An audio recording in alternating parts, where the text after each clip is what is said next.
आप देख रहे हैं नेट्रिक न्यूज, साहस सच कहने का।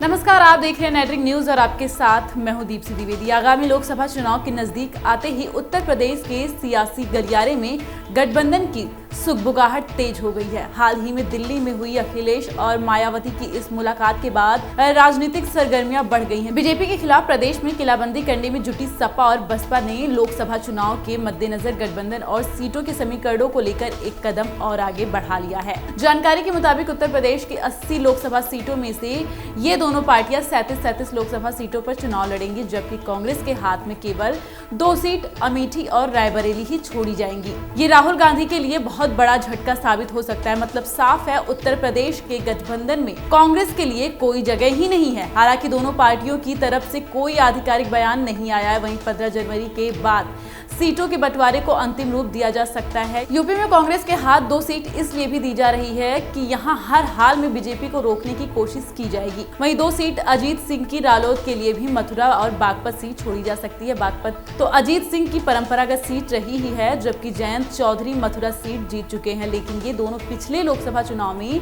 अपनी सीट नहीं बचा पाए थे। इसके अलावा 2 सीट बीजेपी के संभावित बागियों के लिए रखने पर सहमति बनी हुई है। गठबंधन को उम्मीद है कि बीजेपी छोड़ चुकी सांसद सावित्रीबाई फुले अगर सपा बसपा के साथ आती हैं तो उन्हें 1 सीट दी जा सकती है। इसी तरह बीजेपी के सहयोगी दल सुहेलदेव भारतीय समाज पार्टी अगर बीजेपी के बगावत करती है तो उसके लिए भी 1 सीट दी जा सकती है। साल 2018 में यूपी के फूलपुर और गोरखपुर लोकसभा चुनाव में बीजेपी को मात देने के लिए बसपा ने सपा को समर्थन किया था। नतीजा ये रहा कि बीजेपी का 27 साल पुराना किला गोरखपुर ध्वस्त हो गया। वहीं बीजेपी यूपी में कैराना लोकसभा सीट और नूरपुर विधानसभा सीट गंवा चुकी है, क्योंकि बीजेपी को हराने के लिए विपक्षी दलों ने एक दूसरे को समर्थन दिया था। कैराना लोकसभा उपचुनाव में रालोद उम्मीदवार को सपा बसपा और कांग्रेस ने समर्थन दिया और यही वजह रही कि फूलपुर, गोरखपुर, कैराना और नूरपुर चारों सीट पर बीजेपी को हार का सामना करना पड़ा। नतीजा मोदी योगी के समीकरणों पर भारी पड़ गई थी बुआ बबुआ की जोड़ी। वहीं साल 2017 में यूपी विधानसभा चुनाव में अखिलेश यादव राहुल गांधी के साथ गठबंधन करके मैदान में उतरे थे। दोनों की दोस्ती को यूपी के लड़के का नारा दिया गया था, लेकिन जनता ने इस दोस्ती को नकार दिया था। विधानसभा चुनाव में 403 सीटों में सपा 225 से घटकर 47 सीटों पर ही सिमट गई। वहीं कांग्रेस को महज 7 सीट ही मिल पाई थी। नतीजा समाजवादी पार्टी के लिए कांग्रेस फायदे का सौदा साबित नहीं हुई और बीजेपी 325 सीटें जीतकर सत्ता पर विराजमान हुई। वहीं यूपी में महागठबंधन को लेकर अमित शाह के इस बयान पर गौर कीजिए, जिसमें उन्होंने कहा था कि बीजेपी के लिए गठबंधन कोई बड़ी चुनौती नहीं है। 2019 में हमारी वापसी होगी। हाँ, यूपी में सपा बसपा के गठबंधन से कुछ चुनौती जरूर खड़ी हो सकती है, लिहाजा बीजेपी के अंदर खुद यूपी में सपा बसपा के गठबंधन को लेकर घबराहट तो है।